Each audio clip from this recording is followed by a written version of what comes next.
ఒకటి, నీ భార్యతో మాట్లాడేటప్పుడు అరిచి మాట్లాడవద్దు, ఆమె బాధపడుతుంది. 2, నీ భార్యను గురించి ఇతరుల వద్ద చెడుగా మాట్లాడవద్దు.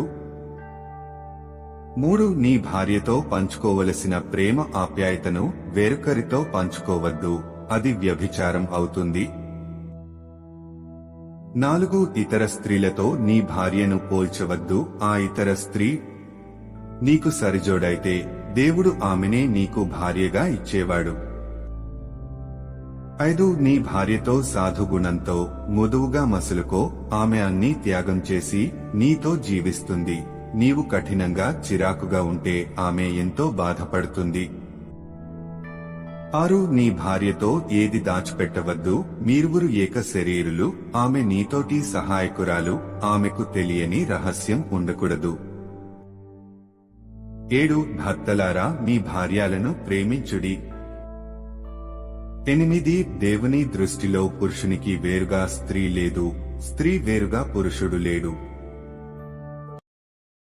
Download ShareChat.